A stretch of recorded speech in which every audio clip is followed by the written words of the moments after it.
So before I begin, right, I wanted to kind of do something different. Nothing related to anything philosophical or anything like that. No. To some degree, I kind of just want to talk. Like, create a story, if you may.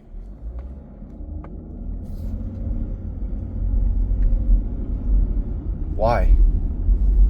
I say, as I stared into her unflittering eyes. Why do you torment me? After everything I've done, after everything I've said. She smiles at me with a soft, pained smile. She says, because after everything that you have done, there's nothing for me to do. I've loved you too, but you became a coward. You lost yourself. You're not the person I once remembered. Every decision you made slowly turned you into someone else. Someone I forgot. Someone I couldn't see. I stumbled back in confusion, not sure what she meant. But what do you mean by that? I've continuously fought tooth and nail for you. Yes. And I continuously fought tooth and nail for you. But you gave up. You walked away. You got consumed by the fears inside your soul. Like the waves crashing against the ocean cliffside. It's violent. You could never overcome it. But isn't there a way? I said. Isn't there a way for me to do something to show you that even though I'm scared and frightened and falling to my knees, that I can prove to you that I still love you? She shakes her head and no words come out. I look at her with such beauty, wearing such a beautiful flowing dress, her curly hair blowing against the wind. All I could do was just watch in adoration and sadness. I just don't want you to leave. I just don't want you to go. I know I messed up. I know. I'm sorry. I know saying sorry doesn't help, but come on. Wasn't everything we had perfect? She smiles, and finally, after some time, she says, it was perfect. It was everything that we could have asked for. It was everything I could have asked for. You're everything that I loved, and you showed me so much. You were like a teacher to me as well. Besides that, you were my friend and my lover. I love you so dearly. Then why? Why? I asked you earlier and I say why over and over and over again. Why must we end? Why must we go? And she repeats, because we were everything. We were perfect. Well, you and I, well, wrong. We weren't perfect. We were messy. But it was everything that I wanted because you showed me love. You showed me gratitude and you showed me everything I couldn't dare to see without your eyes. But I wasn't perfect for you. I wasn't the one for you. Because you had to sacrifice choices.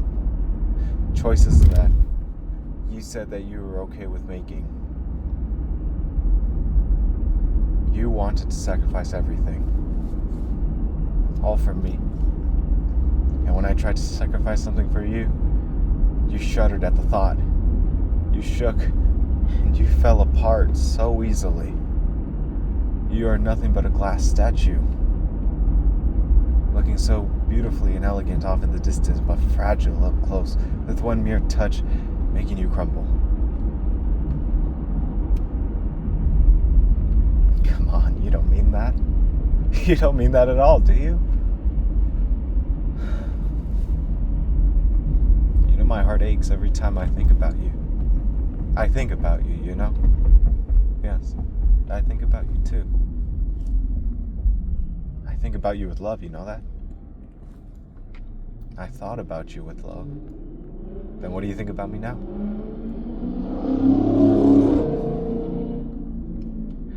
Someone who will only bring pain to me. Don't say that. Don't say I'll bring you pain. I know I was the one who caused pain for everything. I was the one who brought hell upon this earth for both of us. I know. But what? Nothing, I guess. Just I'm so consumed with thoughts and feelings and emotions that sometimes I just can't control myself anymore, you know? I'm spiraling out of control, and I'm trying to find your face in the mirror by my bedside. But you're not there. And do you want to know the funny thing? What? I'm not there either. How do I look at myself when I am nothing? How do I look at me?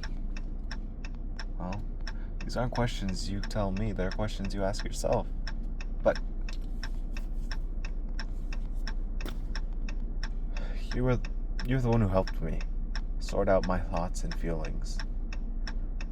I know I blew everything to sunder.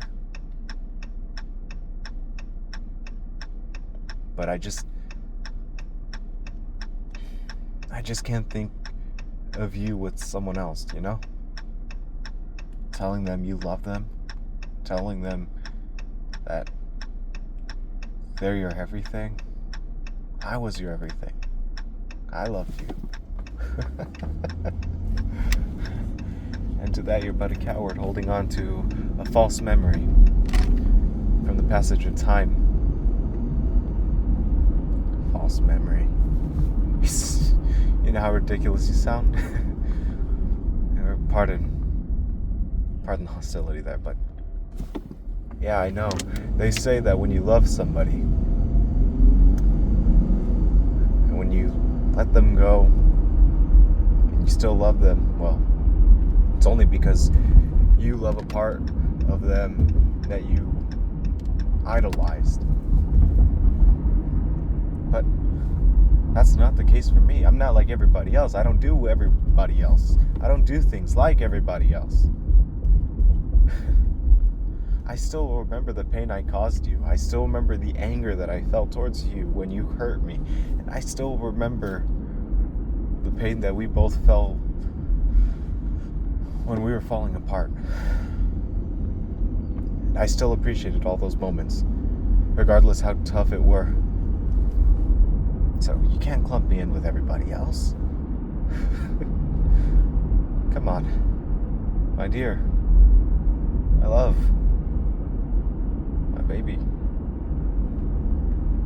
How can you say I'm like everybody else when you know firsthand I don't fit with this world?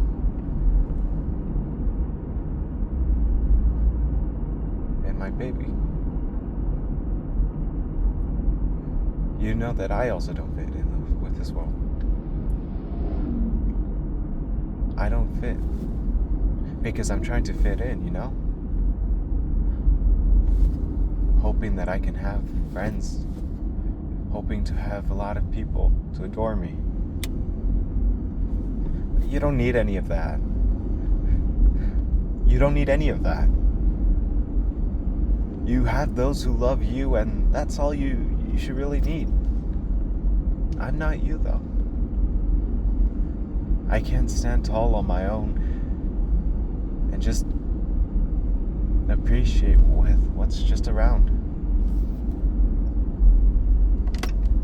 Because how could I really know if I don't know? And what does that mean? What do I mean? Never mind. I don't know why I ask such silly questions when, at the end of the day, I'm just talking to myself. Pretending to be you. Pretending to be me. Or pretending to be the past scarring against my heart. So who am I talking to? As I sit alone in a house full of nothing, the creaking floorboards beneath me as I shift my weight brings me back into reality. I'm all alone and there's nothing that I can do.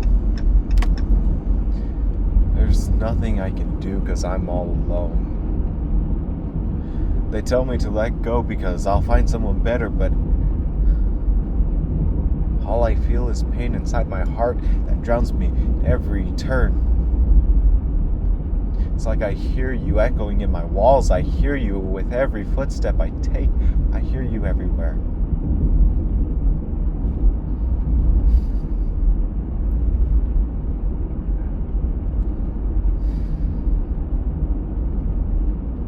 I realize that even though I try to talk and talk and talk and talk and talk and talk and talk and talk and talk, all it is just talk. All it is just me realizing that no matter who I decide to open up to, they're eventually going to get tired, and eventually I just become my own echo chamber.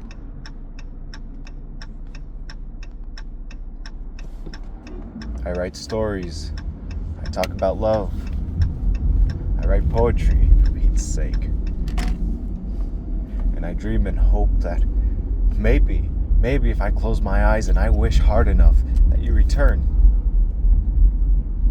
I just see you smiling right there in front of me. Nothing more to say, nothing more to do. You're nothing but a ghost.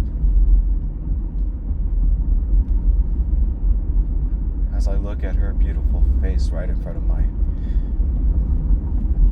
it's like I could just reach out, grab her, kiss her. But as I do, the image I have in front of me slowly dissipates into nothing, vanishing before my very eyes. And a storm, it whirls inside my head, shaking the very fabric of my being, harder than I had ever anticipated. For once, I saw a world on fire, and there was nothing I could do about it. It was like I was flying high above the ground, watching it burn. It was silent, yet so beautiful. Flames engulfing everything in its path, nothing to escape. It was so quiet, peaceful. When the fire subsided, all I saw was ash, and I was left in a world of nothing. And it was so beautiful. When I came to, I once again saw the world on fire. But this time, the raging flames kissed my skin. The smell of smoke entered my lungs, suffocating me, and the sounds of those screaming in pain grew louder and louder. Everywhere around me shook into my skull. I was screaming, but I soon collapsed. When I awoke to a world of ash and char. Everything was silent. I got up, and my footsteps disturbed that very silence I awoke to. I walked.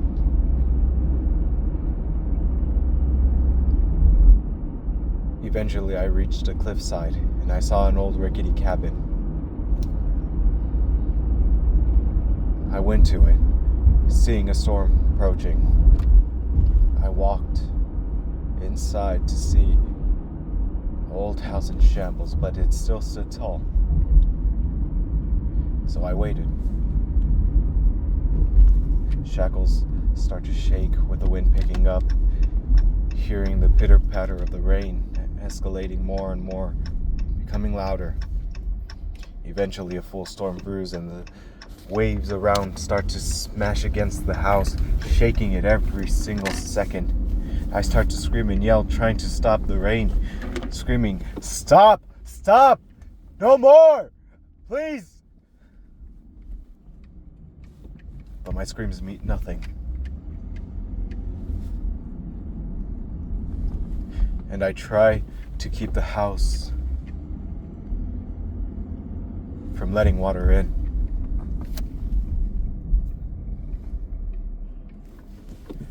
As I continue to fight against the never-ending rain and the house that seemed to break, well, the only thought that came to my head was, please somebody help me, please somebody save me, I'm drowning here, please. But I'm all alone. All alone. Eventually the rain subsides. The sun becomes to shine.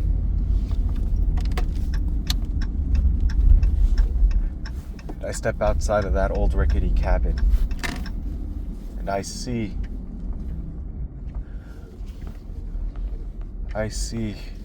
that there was no one around. I'm by myself. There's nothing anyone can do. So, I had to learn. I had to walk by myself.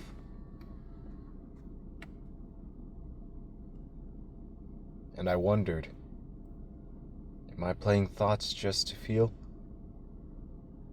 Or am I playing them because deep down I hate myself for letting you go?